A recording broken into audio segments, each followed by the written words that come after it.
Just hit start streaming. Start streaming! And we're live on Facebook and Facebook and YouTube. Oh, where's my phone? Damn it.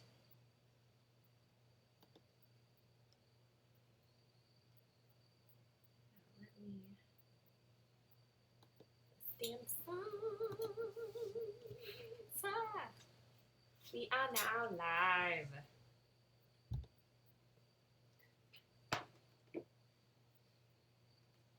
Hi everyone. Hello. Sorry, we clicked the button and we were a little preemptive. We thought we were ready and we're not. It's not ready.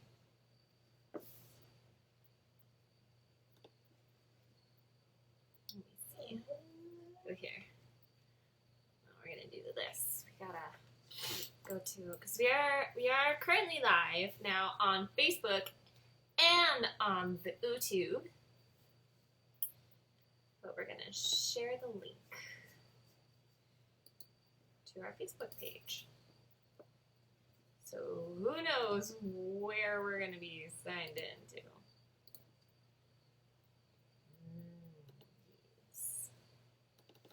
No.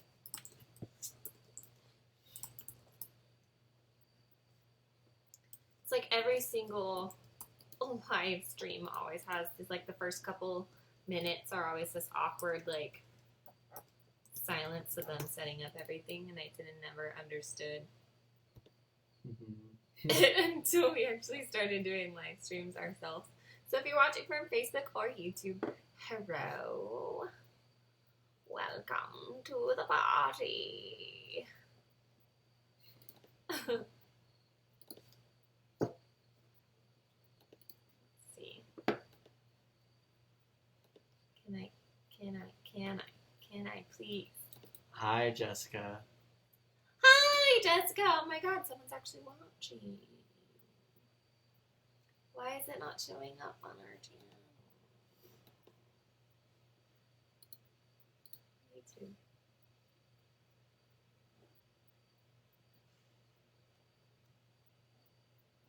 Oh, someone's watching. Yeah, it's there, so. Oh, here we go. Yeah, it's okay. Want me to put that to the side of the video so we Well, can see what's going on here? Okay. Here we go. One more time. Everybody's feeling fine. Here we go now.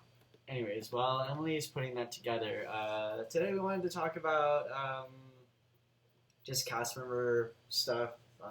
As I'm sure most of you know, we used to be cast members at Disney World for quite a lot of time, so we wanted to just share some tips and tricks in case anyone didn't know already about, if you're considering working there, what you should think about before you really want to make that commitment. If you do want to make that commitment, that's awesome, but just from experience, we found that there's a few things you might want to keep in mind when planning for that. Also, if you're not planning to go work there, but you just love to go visit Disney like we do now, we have plenty of, tips and tricks to kind of keep in mind when you're in the parks. We know, in both California and Florida, it can be very hot at days, and, California, too. California gets really, really warm. Well, right, and Florida just gets really humid, so, just things about, bringing extra snacks and everything, but we'll go over that. But I guess the first thing we want to talk about is just about, being a cast member. What do you want to consider when you want to be a cast member? I know Emily and I will both have different points of view because she had started as a college program, so she was a college program brought on in the middle of a school year, and I was just starting as part-time from Hi, Danny. just kind of picking up. But to start, we'll go back in 1 minute. we'll go with what I started as. Originally, I was living in Michigan, still with my parents for a little while, not knowing what I wanted to do out of college. And So I was like, well, I'll go and do this big thing in Florida for however long. So I went down to Florida and helped out doing um, setting up a um, setting up a NBA live All-Star event back in 2012 of February. And I worked that for a week, made a lot of money, but my friends and I loved being in Florida. But there wasn't much work for that because it was a union. So we decided to try and just, when we got home, apply for Disney. I applied for a part-time lifeguard, got an interview, had to drive down 3 or 4 days to get to Florida for the interview. They interviewed me for lifeguard and photo pass, and when I said I want to do photo pass more so, they said, okay, well, we'll probably give you a call in like 4 to 6 weeks because that's when we think that things will start to hire. We're like, okay. So I ended up driving back home that day, and I think the next day I ended up getting a call saying that they needed me on that next week of Tuesday, I think, and that was like a Friday or something when I got home. But regardless, Disney works very quickly, and when they need you, they need you right away. They can. And well, yeah, but for me, that's what I experienced. But I literally had to pack up everything I had and drive down to Florida. So of course, you need a place to live. Apartments can be quite expensive in both California and Florida, as we're seeing now. More so in California, by a couple $100s. It's not a big difference, but it's pretty significant as far as looking at finances. But for a 2-bedroom apartment that I had right in the middle of Orlando, next to like downtown Disney and everything, or Disney Springs now, I guess. That was about, what was it? I want to say like $900 a month. And so at the time I was living by myself, and soon I would have a roommate moving in. But, so living arrangements, you want to consider that, how much of a budget you think you'll be able to have based off of what Disney will be paying you.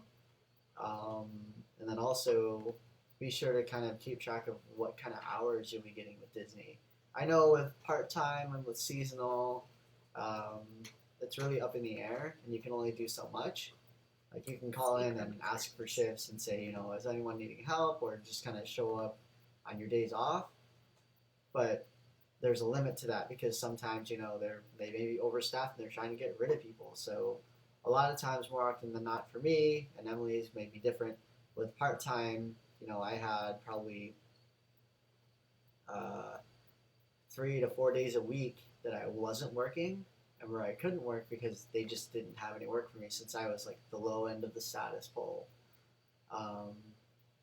But other than that, it's fun to live there. There's, a whole ton of stuff to do. There's, you're right in the heart of Florida with like theme parks, Universal, Disney, there's Legoland. I think there's Dinoland somewhere too, up a little north, and there's all the beaches that you go to that you want. So that's a lot of fun. From my experience, we found that there is a lot of fun stuff to do. You can keep yourself occupied, but that kind of brings us into the whole money portion of it, which I think Emily can kind of allude to in regards to being a part of the college program. Yeah, because I think a lot of people, and especially me as well, went into, actually I can't change this, never mind. A lot of people go into the, oh no! I got it.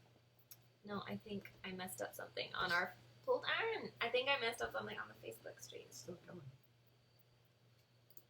Okay, it's still going. Katie says it's hard to hear us. Ugh.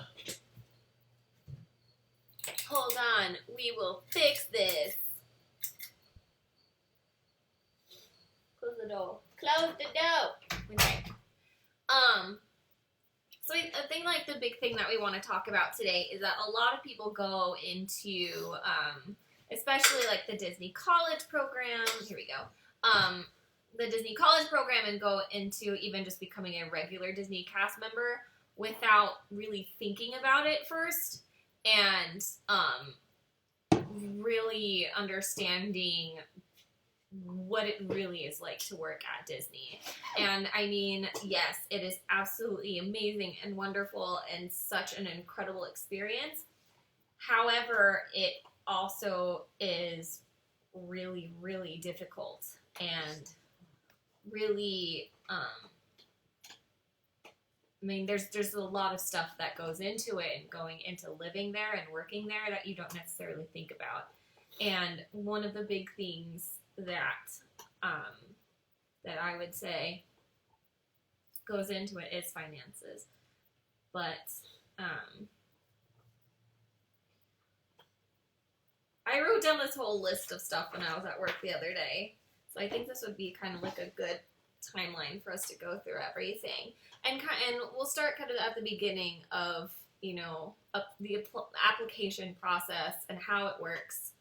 And Dave kind of just gave you the story of how he became a Disney cast member and how it all worked with him. And so, like he said, what he did is he got he applied. He got an interview. He had to go to Orlando, Florida, and sit in the casting building to have that interview. And then they turned around and offered him the opportunity right away. Real quick. And really, really quick. And that can happen. And in other cases, I've heard for some people, it actually took quite a long time for them to hear back, especially depending on the type of job that you're looking to get into, the type of, or your current living situation, and I mean, the need for that role. Because with PhotoPass at the time when Dave was applying, they happened to have Minnie's chewing on a bone. They happened to have an immediate need, and so they were able to slide him in. However, in other parts of the year, it's more difficult to get into that role, especially for people that are currently in Walt Disney World. If any of our friends are watching right now who are currently down there, especially in PhotoPass, I think a lot of you can vouch that it's really difficult to get part-time or full-time if you're in a seasonal position, or if you're trying to get full-time from a part-time position, or vice versa. There are some folks that even try to go from full-time to part-time. So, and it takes months and months of waiting. And it's all about their need and the time of year that you go into. But a big thing that I think is super helpful, if you are currently watching this and you're thinking about becoming a cast member, I think the biggest thing to do is just do your research. Go on YouTube, watch cast member videos like this where cast members talk about their experiences, especially in the role that you're looking for. A big one is definitely for the performers. You can find countless videos about the Disney characters performers and how they went through the audition process and how they got into their job. That's a big one. On the actual Disney, I think it's more on the Disneyland page than Disney World, but on the Disney page, you have boogers. Sorry, I'm distracted. On the Disneyland page of YouTube, at least, they have a series called Every Role, a starring role, where they literally have cast members in specific roles talking about their job and what they do. And, I mean, it's very all, gussied up and high production, and they're not gonna stand there saying, oh my god, I'm so sick of being a jungle skipper and saying the same jokes 5 gazillion times every day. They're not going to say that. But at least you get an overview, a general overview on... Sorry, this is really funny. There we go. a general overview on what it's really like to be in that role. I believe PhotoPass even has one. In even other roles that aren't necessarily like the front of the line cast member roles on there too. So that's a really good one. And so after you figure out what role that you're interested in, you have to go to disney.com/careers, I think it is. And they have a list of all of the careers or all of the roles that they have currently available. And most of the time, they don't have a lot of the more glamorous roles on there. So sometimes you might have to apply to one role that might slightly interest you, but when you're in the interview itself, you might say, hey, this interview I understand is for a candy maker at the confectionery, but I'm really interested in going into PhotoPass, or I'm really interested in going into being a character attendant. Are there any opportunities that are available now that weren't when I applied? And they might work with you. That happened when I was doing my college program interview. On my resume, they saw that I had a lot of lifeguarding experience, and so they asked me quite a few questions about that. But I stepped up and I said, I had a wonderful experience being a lifeguard. It was a great learning experience. However, I really am interested in going into another field and expanding my talents in that area. And after that, we talked a lot about photography and film, because I was in film school at the time, and why I wanted to go into PhotoPass. And then we also talked about performing, because I was also interested in being a performer. And I ended up getting PhotoPass because I didn't make it to a performer audition. But, it completely changed the narrative. I feel like if I hadn't stepped up and said something, then I might have ended up being a lifeguard at Disney World, which I know quite a few people that were lifeguards, and they're awesome. I just didn't personally want to do that. And Dave, actually, exact same thing happened to him in his actual interview. Yeah, Pretty much. I applied for a lifeguard, and then the lady actually noticed that I had 2 years towards a photography degree on my resume, and she said, "Oh, I see you've done photography." It's the cup I'm using right now. Is that something you'd be interested in as well? I know that PhotoPass tends to hire a lot more throughout the year. I said, sure. And so at that point, it became more of a generic interview. And then she kind of asked me towards the end, what would you want to see yourself doing? If you had to put both of these jobs on a scale of 1 to 5, 5 being most desirable, where would they fall on the scale? And so after kind of chatting with them, it turns out that I wanted PhotoPass more, and which was great because they're like, okay, well, we'll see what we can do, and we'll kind of just put your application in for that, and we'll go from there. However long down the road, got hired for PhotoPass part-time, and let me tell you, the wait for part-time to full-time status was probably one of the longest things I'd ever waited for. Because I started in 2012 April with the Disney World Company. Started out at Hollywood Studios, so I was part-time there. I think I put my name on the list probably about a couple months after I started. I think we had to be there for 6 months at least. I need to grab my phone. And then I'll be back. After those 6 months, you're able to then, transition, say, I don't like this role so much, I want to transfer somewhere, or, I want to put in to say, I want to switch over to a new status like part-time, full-time, or seasonal, whatever it may be. So at 6 months, I put in for being available for full-time status. But for those of you who don't know, if you haven't worked for the Disney World Company, remember that there's an attendance system. It's based off of points.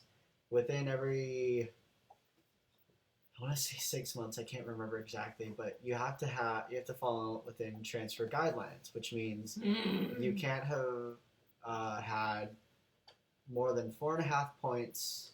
I think it's just 4 total.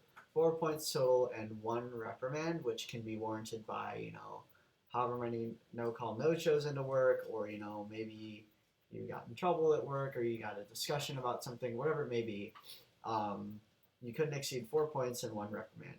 So as long as you're in those transfer guidelines, then you can input for a transfer or a change in status.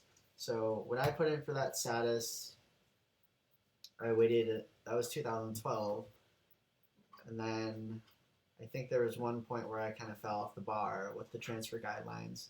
But then afterwards, I came back on it back in 2013, probably end of 2013. So back on the list for 2013, didn't start Magic Kingdom, I think, until mid 2014, probably towards the end of 2014. Yeah. So probably about 2 years that I waited to get full time, because I had to start from Studios, and then they offered me it for Magic Kingdom, and then Studios, I think, started offering full time to people that started around the same time as me, probably a couple months after. But still, that's 2 years waiting for full time, so you can at least be financially sound a little bit more and have more consistent hours. But well, in seasonal, which was what I was after my college program, there were moments when I had a lot of hours, and I was working pretty much 35 plus hours a week. However, I mean, over time, especially when I got into the slow seasons, January, February, like pretty much January up until March, and then like end of March, like after Easter through like mid-May, it's really, really dead. And it's really difficult to get jobs. I mean, for part-timers and full-time and seasonal people who cannot or do not have a full, it's really difficult to get jobs. I mean, I can't do that. Echo. Here, Sorry. I have it right here. So don't worry about it. Sorry about that. What we would literally do, it's every single Sunday at like 2 in the morning is when they would put the new schedule out for the next week. Oh, and yeah. You would literally have to set your alarm to 1:55 a.m. and wake up or stay up, because a lot of folks, I mean, a lot of people get off of work. Yeah. So you either have to wake up or you have to remember to be ready and be on there. And everybody's clicking refresh, and everybody immediately posts online or on Facebook in a shift trading page. They're posting the shifts that they want to give away or are looking for, and some of those shifts go immediately. And so if you miss that, then you're looking at the next day. If you wake up and you're like, crap, I forgot to look at it, then you might be stuck, and you have to look for maybe the shifts that you might not necessarily want, but you need, and people happen to be needing to give away. And that was kind of a big factor, and that's really distracting. A really big factor into why I, at least, came to my decision to leave, because I simply just couldn't get enough hours. So that's another thing you really have to look into, kind of continuing with that. You have to be flexible in the schedule that you need and the schedule that you want. Especially like college program kids, if you're watching this and thinking about joining the college program, or you're about to go into it, I'm going to tell you right now, CP stands for Close Park. You will be closing the big parks, especially Magic Kingdom, and now that Pandora is open, you're definitely going to be at Animal Kingdom, Magic Kingdom, Epcot. You're going to be there until they close. Epcot is nice because they close a little bit earlier than Magic Kingdom does, as well as Hollywood Studios. But, I mean, once Hollywood Studios is done getting Toy Story Land and Star Wars Land finished, those hours are probably going to be extended. Epcot is probably going to become the earliest closing park.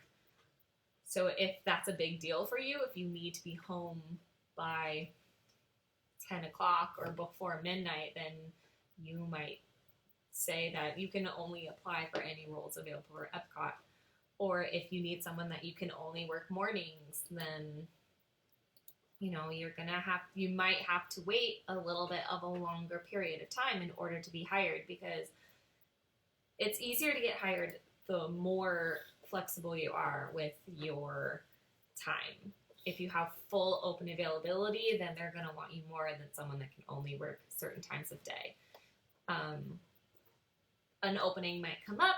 They might say, yes, absolutely, we totally need a custodial cast member for mornings because everybody wants to work nighttime because it gets really hot. So there you go. Like, there's your in. I don't know. Do you want to elaborate on that? Well, especially for you, because you were coordinator and then your up and down schedule every single week. So, which was insane. I would say if you can, when you start, if you end up committing to it, just ask around about scheduling. If you ever find yourself wanting to move up in a role, which is fine, really do your research about that role, understand what it entails.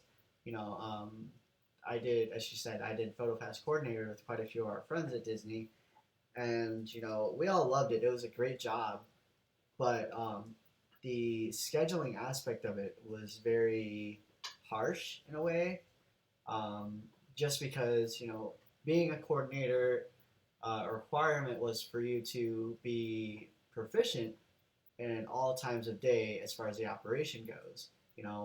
Opening areas is different than what goes on during the middle of the day, and then closing areas is different than what goes on in the beginning of the day. So those 3 sections of the day, there's something different going on.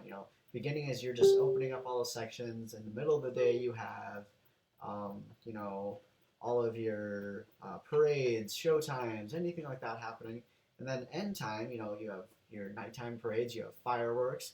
And then in the case that there's any, like Mickey's Not So Scary or Mickey's Very Merry, you have all those different kind of events that you have to contour to in order to make them go off without a hitch, as far as the photographers or whatever department you're in affecting that part of the show. So, you had to be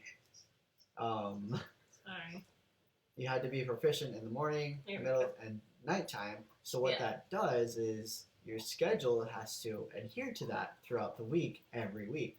So the way that it would go for us is, say your Monday, you would have a closing shift from like 5 p.m. to 2 a.m.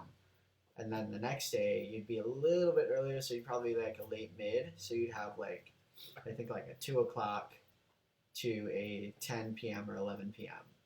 Next day, probably 12 p.m. to 8 p.m. Next day, a little bit earlier, probably like a 10 to a 5 or a 6. So then it's like a midday shift. And then your Friday would be the super early shift, which would normally be your opening, which could range anywhere from starting from earliest was probably about 4:30 that I started before, and then the latest as early as you'd start would be like a 6 a.m. to 6:30 a.m. and then you'd go to like anywhere from 1 p.m. to 2:30. So just think about that. 6 p.m. Yeah, you would be doing basically starting your shifts from 5 p.m. and starting them to 6 a.m. within the course of 1 week, every week. Yeah. So that was what we called the progressive schedule, which I think they might have done away with that in PhotoPass coordinators for now, at least for Magic Kingdom. Yeah, if anybody is currently a PhotoPass coordinator, if you're watching this live, or even if you don't see this live, but you happen to see this video and you're watching it still, let us know, because we're actually really curious about how it is right now, if they're still doing that. Or if any of you that are watching happen to be coordinators or cast members in another position, do you guys have that same schedule? Is that something that they still entail? That's a big one. I mean, he was constantly tired. You can never have a steady sleep schedule. Mine was never that consistently up and down.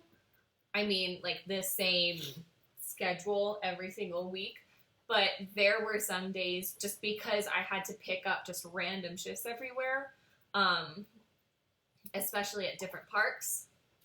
I would be doing like a morning shift at Animal Kingdom, opening Animal Kingdom, and the next day I'd be closing Magic Kingdom. And then the next day I'd have to do another closing and then a mid, because they actually, and this is something I wanted to double check with you about, like, there's actually a minimum time between shifts that you are allowed to have. Mm-hmm. And, so they won't let you say, if you're closing Magic Kingdom one night and Magic Kingdom happens to close at 2 in the morning, and you are scheduled until 2 in the morning, that is when you clock out, you cannot be scheduled a 6 a.m. shift the next day. You can technically be scheduled for an 8 a.m. shift, but they don't like it. And if it does happen, then they'll change it. Or if you try to pick up a shift that's early, they might deny it because they don't want you to have that short of a time span, which is great because then it's a safety guarantee that you will be able to get home and get proper sleep, and then you can come back and work the next day. However, if that's the only shift available that you can pick up for that day, then it can be really, really frustrating. And then nobody wants to trade your super late closing Magic Kingdom shift or your super early morning Animal Kingdom shift because nobody wants to be there at that time. Yeah. So, yeah. It can... Well, the reason being is because also, on top of what Emily's saying, is just safety and being able to get enough sleep and everything, is because if you do violate that 8-hour turnaround time, then that's actually putting you into double time, which would be great for your paycheck, but that's, Disney tries to stay away from having to pay the double time because that does not make them happy. It's not something that they like to do, from what I understand, which is completely understandable from the business standpoint. But so it would put you into double time. So I saw quite a few cases where scheduling sometimes made a mistake or there was a hiccup, and people did get scheduled within violating that 8-hour turnaround time, and say they didn't notice it, or they thought that it was something that that their managers was wanting to do, and so they wouldn't double check it. So if you are a cast member, or if you're brand new, or if you want to start it and you get into it, if that ever happens to you, make sure to double check with your managers and just your higher ups, just to make sure, like, hey, here's what happened. I got scheduled within this 8-hour turnaround time. It needs to get fixed. I shouldn't be having this. And they'll help you to get it squared away. They'll help to get your shift to someone else and everything, because otherwise it can actually give you a point or a reprimand, which you don't want. Yeah. And for those of you that don't know what points or reprimands are, Disney has a system of attendance where they use points. And it's actually really, really helpful. Although it sounds like it would really suck, it's actually extremely helpful in just managing your time and also seeing where you stand in the company. Especially if you're sick and you can't come in, or you just don't want to come in because you just feel really bad, you can just literally call a hotline and just be like, I'm sick. And then a random cast member who does not know your face, does not know your name, does not know you personally, just say, okay, I'll let your managers know. And it's like, boom, done. They also have personal days that you can take as well. That's if, say, you're not sick, but something's come up and you just can't go to work. No matter what the situation is, you can call it a personal day, which I think is something that every single company should instill, because sometimes things just come up. But anyway, every single time you use one of those days, either sick day or a personal day, you get a point. And then depending on however many times you call in, or if you're late, you get a point. Depending on how late you are is like a value. I think half a point is like if you're within an hour of being late, where was it? 15 minutes to an hour. 15 minutes to an hour, then you get half a point. So But don't abuse it. Definitely don't abuse it. I mean, especially if you are interested in possibly transferring to another position. I had some problem with that. I found myself out of transfer guidelines for a very long time, mostly because I had a lot of health issues that unfortunately came around when I was working there, with my spine. And also, I got a really, really bad illness that put me out for like 2 months. But that's a story for another time. But yeah, you can only call out so over many times within a month, and then within 6 months, and then 9 months is kind of where they judge it at. And if you get too many, then you get a reprimand. And then if you get too many reprimands, I think it's 3 or 4. On the 4th reprimand, 4 points, then you can be terminated or fired. Someone correct me if I'm wrong with that statement. It's been a while since I've actually had to think about it. It's like, so it's 3 and 30, 6 and 60, 9 and 90. 9 and 180. 9 and 90, okay. But either way, it was like, I remember it was being weird with that. If you trip that matrix, then that's when you get a reprimand. And trust me, it's not fun. No. I got reprimands for stupid things that were not even my fault. But that's another story for another time. But yeah. Other than that, I mean, that's really, the basics of just, if you're considering starting with Disney, that's awesome. You think that's it? I have more. So this could be a part 2. Oh no. I'm gonna go through this right now. What? It's only been like 20 minutes. That's fine. There's only a couple. I have another list that'll be for part 2. But, another thing that people may or may not consider, or you don't think about, is that if you want to be a cast member, and this is just my personal opinion, but I think it's a valid one. If you want to be a cast member, you have to at least either like or tolerate children that are not your own or related to you. Well, not even just children, but you need to be able to just tolerate people in general. Yeah, but I think more so children, because, being able to tolerate people, we hate people, but, we can still tolerate them in the professional setting. But I think children especially, because, working with children or around children is such, and you don't think about it, but it is, a skill. And you have to be able to do it and to be able to function. Because at Disney, you are going to constantly be hearing children crying, screaming, throwing tantrums, not doing what they should be doing, and completely distracting you from your job. And parents doing the same thing. And adults. Literally, if you think of and I think this can apply to any career where you're working with people, like customer service or guest interaction. And it doesn't apply to everyone, but for a lot of people, sometimes in certain situations, you have to treat some people like they are children.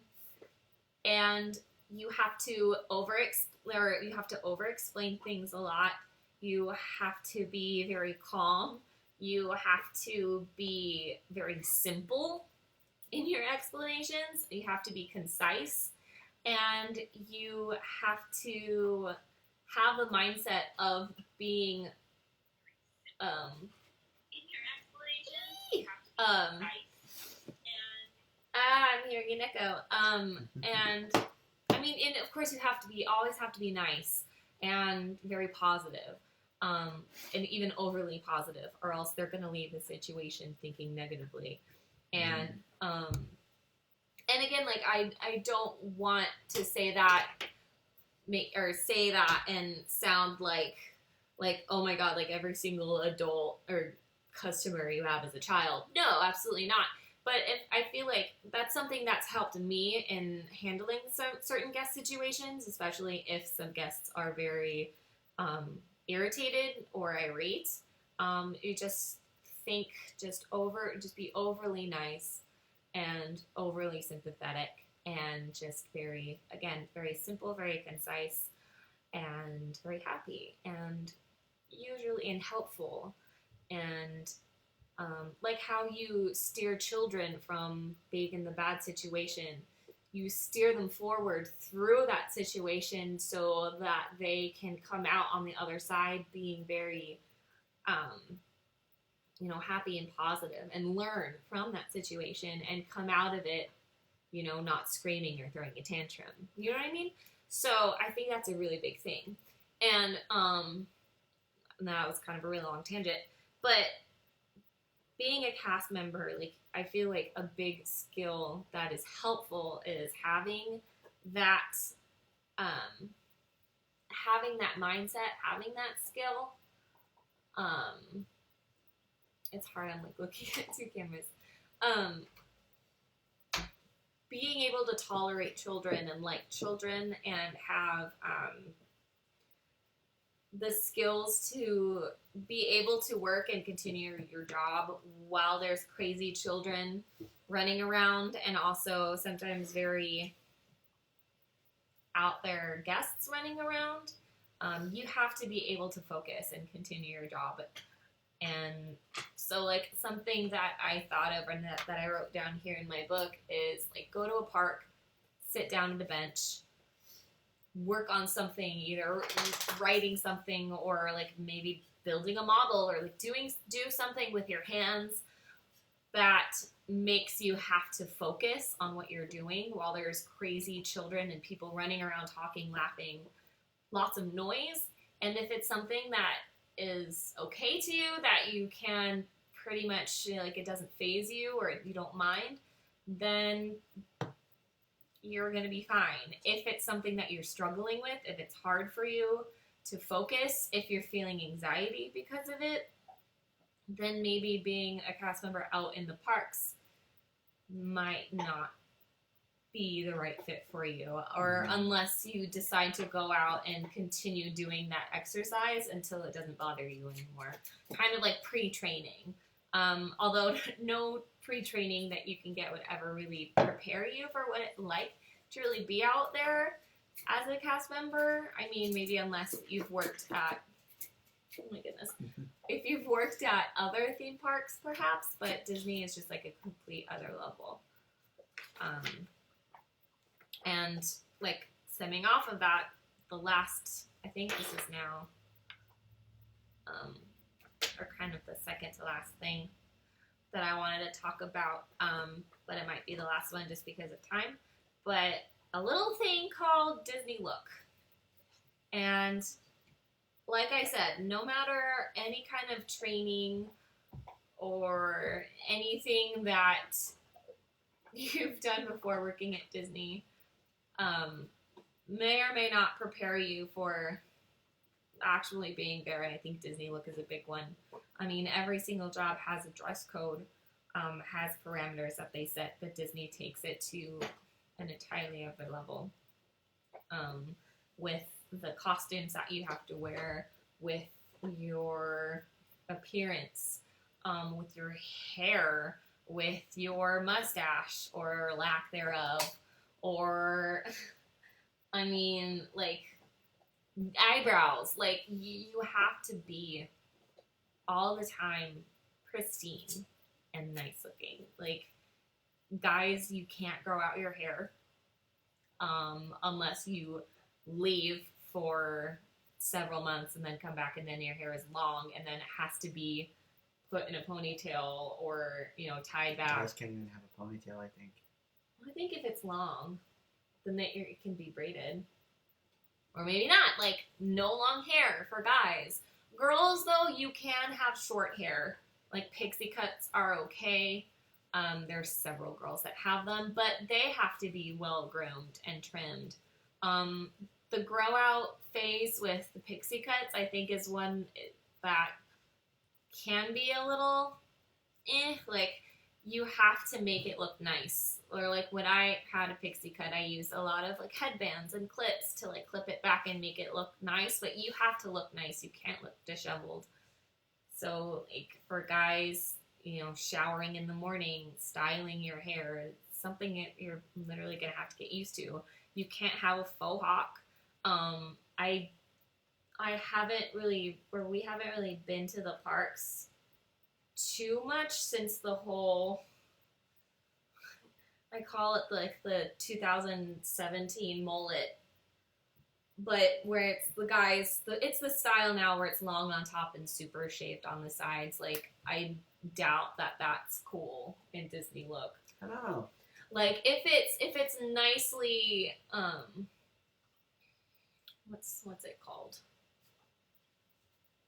Styled, nicely Like, cut, nicely maintained. not that, because I mean, like, some guys, they style it and it looks really nice, but like, if it's too long on top and too short on the bottom, they might consider that to be a mohawk, and you might not be able to have that. If it's kind of grown out on the side and it's like gradually faded, that's the word I was looking for. Wow. If it's faded down, then you might be able to get away with it. But I mean, you had to get so many haircuts when we were there, because if it got too long, like if I cannot think, your sideburns are too long, or like if it curls over your glasses, if his hair curled over his glasses, then he could technically get in trouble. Like girls, fingernails, like, say goodbye to pretty much any and all nail polish unless you get used to wearing just plain like neutral, yeah, like nudes, like pale pink or something very close to your skin color.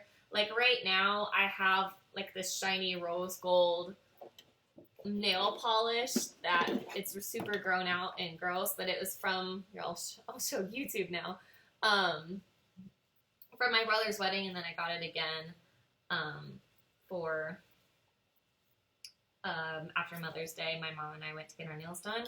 Like, looking at it, I honestly might have gotten in trouble for this because it's sparkly. Like, it has some sparkles and sheen. If it was just a plain, then I'd probably be fine. But, like, no fun colors aside from, like, neutrals. Even red nails, like, it had to be a very neutral red. Like, had to blend with your skin tone. Yeah, it had to blend with your skin tone. There's another thing with that is, for a while when I was working at Disney, I was wearing red lipstick, and it just became my everyday. Like, I would put on, my makeup, and then I'd put like a little bit of like a black cat eye and red lipstick, and it made me feel nice and put together on, like, especially, I think it was during the summertime or like the late spring. It was getting hot, and I remember, because I was standing out with Snow White in front of the castle, and I remember being really, really hot, and Snow White and her attendant complimented me on my red lipstick, and Snow White and I kind of had a bonding moment over it. And it's like, yeah, it makes me feel really nice and put together, and Snow White agreed. And then I think it was either later that day or like the next day where a manager approached me, or I don't remember who it was, a manager or a coordinator approached me and kind of looked at my lipstick and said, I don't know if that's really Disney look or not. And they said it because it was so vibrant against my skin tone, which my skin tone is paper. But I mean, if some, or a girl, or, well, yeah, it happened to be a girl because guys can't wear lipstick, a girl with Dave's skin tone wore the same lipstick, it probably would have been fine because it wouldn't have been such a big clash against its skin tone. But because I'm so pale, having those red lips would have been, or was questioned. And after that, I was really scared and nervous about wearing it. I pretty much stopped and wore it like a couple times after that. And I never really got in trouble or got any points from it. But, I mean, from that one little, like, question, I was scared to do it ever again. And that really wasn't fun. Talking about Disney look with sunglasses. Yeah. these would technically be unacceptable. I mean, which is understandable because the reasoning being is because you need to have sunglasses that are, somewhat translucent and not distracting in any way, like with the color. So once again, it needs to be a neutral tone, which would be black. And I think that's the only color you can really have. Well, I think these would be fine if the lenses weren't blue. Yeah. If they were black lenses, then it'd be fine.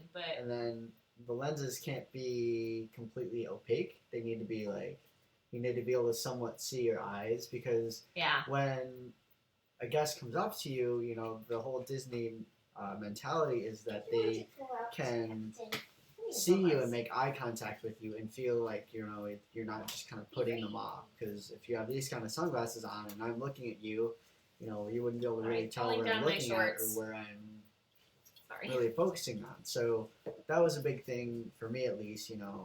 I remember I had a few pairs of sunglasses that I would always wear to like my first couple days. And like, remember, you can't wear those. I'm like, why not? They're like, oh, they're not Disney look. I don't recall that, because I mean the training, I don't believe really went over that for me, because I was one of the outdoor departments that I was going into where a lot are usually kind of indoors or in some kind of inside area and not really outdoors as much as PhotoPass. Mm-hmm. So just keep in mind for PhotoPass, if you do that, black sunglasses, easy.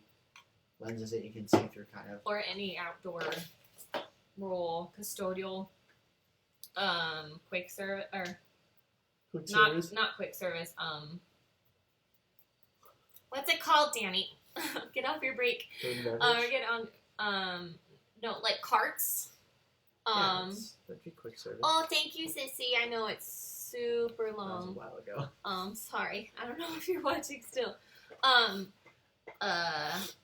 Like food carts, like later in the day when it gets towards parade time, when they would get like all of the parade, like the light up toys and doodads that they would walk around. I can't think of the name. Danny, come back.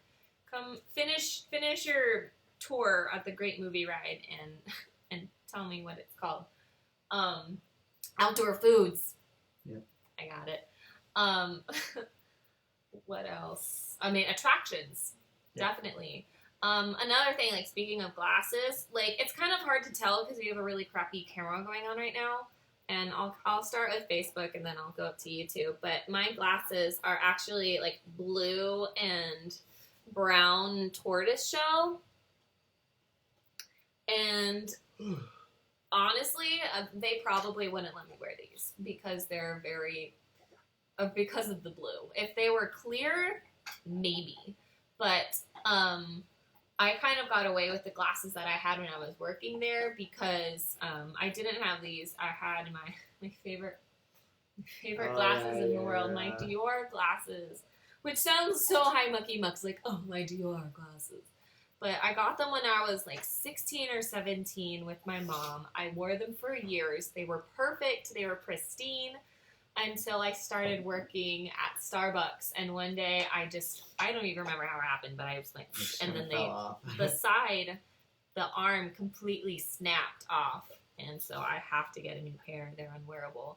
But the sides were like a pearl pink color, and they were kind of iridescent. But the fronts were like it was kind of a dark... Like brown? No, they were gray. It's kind of a neutral blue-gray. I have them. I have them in my jewelry box. But that pink color kind of like just blended in with your skin. Yeah, also like it's covered by your hair. Mm-hmm. I very often had my hair down or even pulled up, but because it blended in, then I was able to get away with it. Honestly, though, I'm surprised that I did. But like these glasses, I would not be able to wear. I had another pair before Minnie chewed them up that were really fun. I need to go back and get another pair. They're super cheap, but they're a little bit more like cat eye-y, and they were kind of a gray and black iridescent. I probably could have gotten away with those. You would have been fine with these glasses now. Yeah, I always get boring glasses. But no, these aren't boring. Those are pretty stylish. But like you can't have red glasses or blue glasses or purple or green or any weird colors. Although you can have clear. There was someone that we knew in PhotoPass, Marlene, if you're watching. Hi, Marlene. She had clear frames, and they were super cool, and she was able to wear those because they were neutral. I mean, they just showed her skin color. But yeah, like hair color, you cannot have any colored hair that is unnatural looking. Even if you decided to do like a black color, but it had like, you know, certain black hair dye has like a purple undertone. If that purple shows through, then they will say your hair is purple, you have to re-dye it. Or like if you dye your hair red, and like what happened to me the first time I dyed my hair red, I got it professionally done, and it was very rich. Like it was a very true red, not like a natural looking red, which I found a hair color myself when I was dyeing my hair red that I was able to match it. But it was a very true kind of a more, if Ariel was a real life, well, she is a real life person, but more like Ariel's hair when you go and meet her than Ariel in the movie, which is a very like cartoony red. So I might have gotten in trouble for that because it looked too fake. It has to look natural. It has to look like it matched your hair. So if you have a hair color that doesn't match, like, and this might sound terrible, and I really don't mean to sound bad when I'm saying this, but I'm honestly saying it because this, I think, is the policy currently, unless they've changed it recently. But, I mean, say if you're a person where blonde isn't a color that normally appears within your ethnicity, then they might call you out and say that you have to dye your hair into a natural color. Or, like, red hair. If you're not white and you have blonde hair, then they might call you out. If you are not white and you have red hair, they might call you out. It has to look like it's grew from your head, or else they might pull you. And guys are even more limited with that. I feel like just with hair in general and makeup. I mean, I think guys are allowed to wear makeup if it's very subtle, but like you can't wear eyeshadow, mascara, lipstick. Even having like brows filled in, they might not like that because that's not a stereotypical guy look. I mean, foundation and concealer and powder is probably completely fine, but it has to look unnoticeable. Mm-hmm. And even with girls, like kind of going off of the red lipstick thing, like your eyeshadow can't be crazy. Like Cinderella has blue eyeshadow, but that's because she's Cinderella, but you're not Cinderella, so you can't have blue eyeshadow. You can't have bright purple eyeshadow. You can't, like, it has to be naturalistic. There actually is somewhere within, like, the Disney database where it has, like, model faces of women, and it literally has, like, a do side and a don't side, and the do side is very, like, pinks and browns and neutrals, and the don't side is, like, purple eyeshadow, heavy blush, and, like, a red lipstick, which in normal, everyday circumstances wouldn't look that weird, but for Disney, it's weird. Like, you can't have it. I think what it is with Disney is they try to really keep the theming to the time period that Disney was incepted. So, like, 40s, 50s time era. You know, you didn't see I don't think you saw really any guys that had really long hair. It was always very, like, either a military cut or just kind of a normal, you know, masculine haircut, I guess to say. And then with the girls, it was always typical long hair, ponytail or something, and just a bit of makeup. So that's probably why, so they can kind of keep the theme of, you know, that's what you're walking into, especially for Main Street as an example. You know, you have all the cast members wearing the knickers and the shirt and the bow ties and everything, so you truly feel like you're kind of walking into a different era. Mm-hmm. And that was just a whole kind of original, I guess, ploy to kind of have in Disney when you came in. as a guest. Very stereotypical, like, good old American kids kind of look. I think I honestly, before I went to the college program, I had to. Sorry, Camden. I don't think he likes this. He can sit. He's fine. I had to ask if pixie cuts were okay, because the first time I applied for the Disney college program, I had a pixie cut, and I didn't make it because I really didn't do well on my online interview. But after that, the second time, I was fine. But I was actually really surprised to hear that girls with pixie cuts was okay, just because that over time that became a normal thing, probably thanks to Twiggy from the 60s. But I mean times are changing.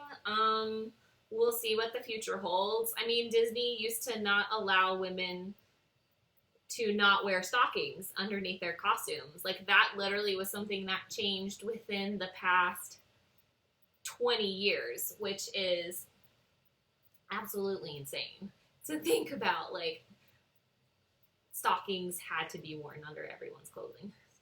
So, okay, I'm gonna let Captain go now. Okay, bye. Ugh. He's a big boy. I mean, yeah, like, we'll see what the future holds. I mean, anybody who works at Disney, have you seen guys with the kind of modern dude haircut that almost every guy is wearing? Like the original Macklemore haircut? It's the Macklemore, or like I lovingly call it the 2017 mullet. I think in 20 years everyone's gonna think it's the stupidest thing ever. But yeah, I mean, we'll see what the future holds. They might loosen the reins a little bit on hair. I mean, I feel like I have seen some guide cast members with longer hair. It just had to look nice. Like, not scraggly, like they had to really take care of it and make it look put together. Another thing, if you're a cast member right now, let me know what the rules are. Again, it's been so long since we worked there, physically. I mean, I officially left the Disney company of Christmas of last year. Or not Christmas, actually New Year's Eve of this past year. But I haven't actually physically worked there since Christmas of 2015, which is really crazy to think about. And that's another story for another time. But, well, I was still technically a seasonal cast member, but I just wasn't getting availability, but I still was a cast member.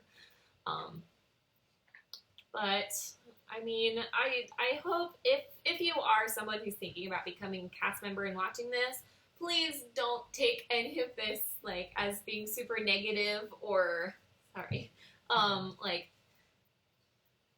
hateful towards the Walt Disney Company in the way that cast members work there. I mean, we absolutely are. I mean, I don't want to put words in your mouth, Dave, but personally, working for Disney was such an amazing experience. I would love to go back and work there in a heartbeat. One of my friends from college actually just got a job at Disneyland in entertainment, and I'm so excited. Austin, I am so excited to get my butt out there and come and see you. And he's going to be taking good care of Pluto over there and watching over him, making sure he stays being a good dog. Maybe, Austin, when we come see you, maybe have Goofy come and hang out with Pluto. That'd be cool. Goofy's my favorite. Can't tell. Gee, I would have never guessed.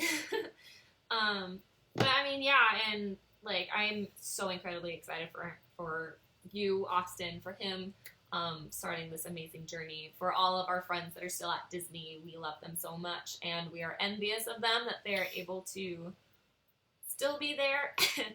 And, you know, we are not worthy. How you do it, it's amazing. And we miss it every single day. I mean, today we were at Costco and we walked by the food court and I saw the churros and I was really sad because I wanted one and it took me back to Disneyland. And then, of course, when you're walking out, they have the big travel Travel bulletin section. board with Mickey and Minnie right there on the front at California Adventure. And every time I see that, my heart dies a little bit more inside. But anyway.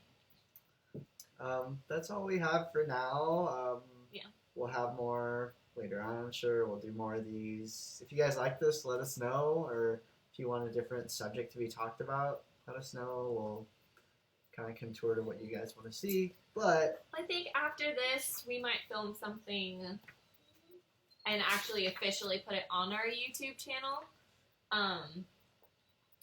We're going to talk about, it's another thing that I kind of wrote down. We're going to talk about like food and restaurants and other stuff at Disney. Do's and don'ts, where you should go, where you should not go. you should go to Club 33. If you can. Club 33 is coming to Disney World. Oh my god. That's so exciting. So many cool things are coming to Disney World as soon as we leave. First you get Sephora, then you get Pandora, then you get, well, California's gonna get Star Wars Land, but still, it's not fair. And again to wrap up, please don't take this as like a negative thing. Being a Disney cast member is the most amazing experience anybody will have in their life. I seriously think that every single person should go work for Disney at least once, even if it's just for the college program for 4 or 6 months. Go, do it, live it, have fun, make memories. You will make a ton of them. And a ton of friends too. You'll make it lifelong friends, tons of friends, and you will get bitten by the Disney bug in your butt, and then soon you'll be sitting on the couch wearing your Mickey ears watching Paint the Night Parade over and over again. Like me. Maybe not with my Mickey ears, but my Minnie shoes. Anyway, like Dave said, thank you guys so much for watching. This is going to be the end of our live video for today. And I always forget how to We'll see you guys next time. We'll see you guys next time. Bye. Bye. Bye. Bye.